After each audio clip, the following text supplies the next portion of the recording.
put your hands in the air. You've been caught plagiarizing other people's ideas. Just kidding. Now, in today's lesson, we're going to learn how to reference ideas and source information correctly. Let's get moving.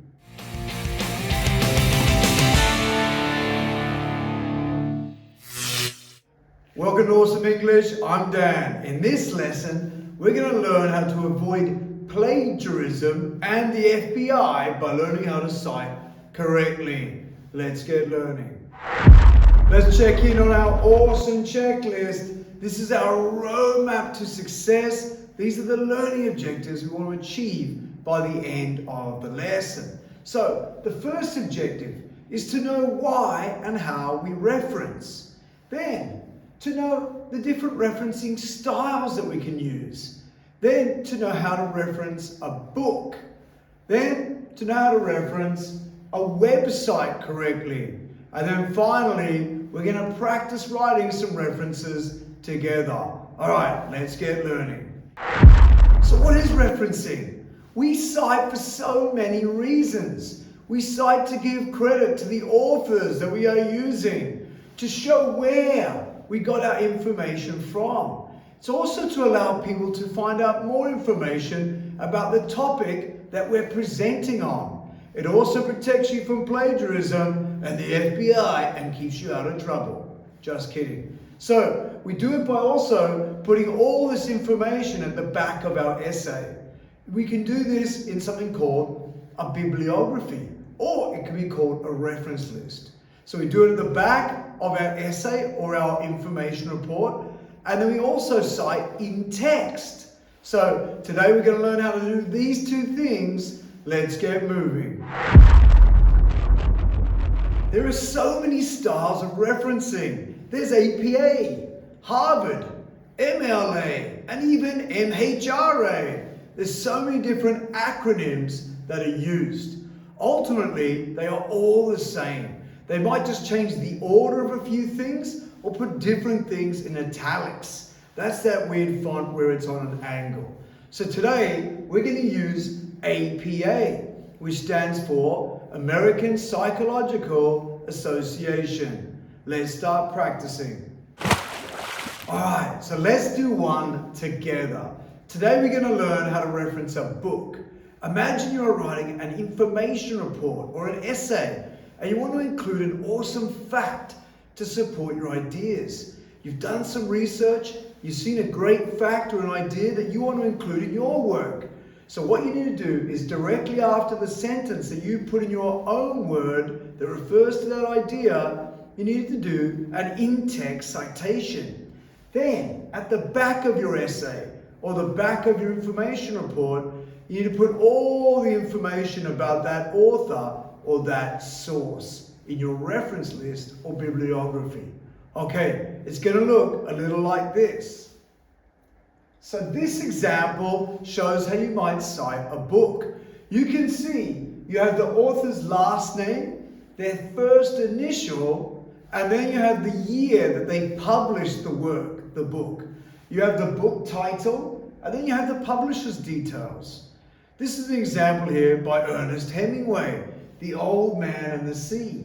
The publishing details are when it was published most recently, which was in 1994 by Arrow Books. So you can see the in-text citation. If you're using an idea from that book, if you're going to quote it in text, you would just put the author's last name. So Hemingway, comma, 1994, comma, P. space 12, all in brackets, if you're referring to an idea or something specific on page 12, for example. All right, let's learn more. All right, so what about web pages? So much of our information these days is online. A lot of our research is online, and we're getting online sources of information. It is important to use websites that are respected. Things like universities, news outlets, famous sources such as National Geographic or Encyclopedia Britannica. All right, let's check out an example. This example here shows how you reference a web page with an author. You can clearly see the author's name is Jackson.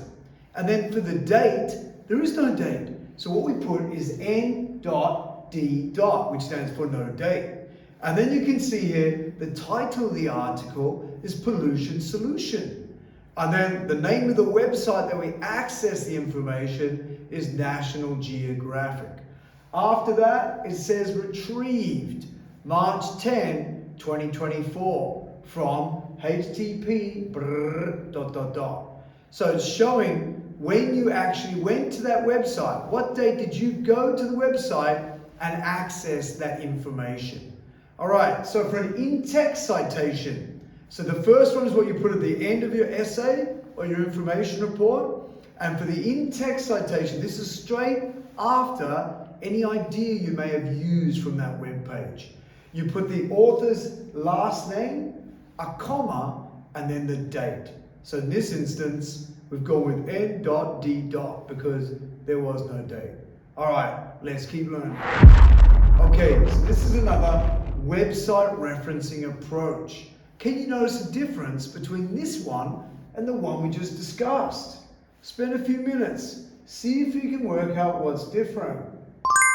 Okay, so maybe you've worked it out. There's no author in this one. So maybe you found a really amazing article online. You've got the date, you've got the title, but there's no author. So we need to organize it a little bit differently. So first, we start with the title of the article. And we're going to put that in italics. In this example, it says gender equality in the workplace. Then we're going to put the date. So we've got the year first, the month, and then the day. So we've got 2022, August 10. And then we're going to need the website title. In this case, it's gender awareness. And then finally, we have the URL address, HTTP, all of the URL details. So that is what you're going to put at the end of your work. So what are you going to put in text? Again, it's a little bit different.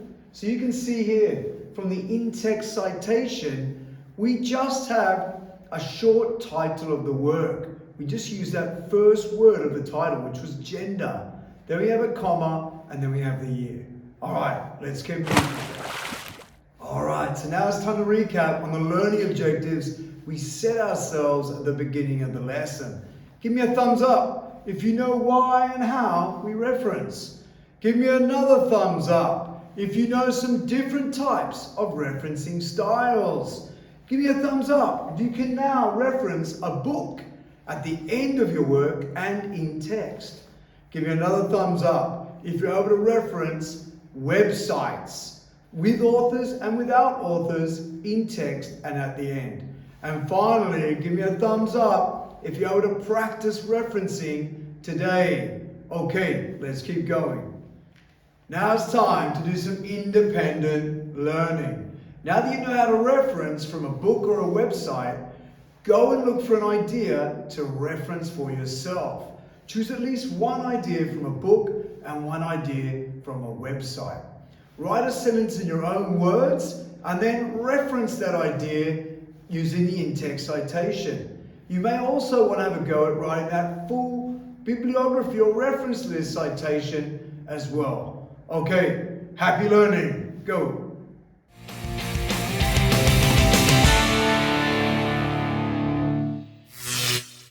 Thanks for learning this today at Awesome English. I hope you are now more confident at referencing books and websites. Remember, the more you do it, the easier it gets. Stay out of trouble. I'll see you next time, and remember to stay awesome.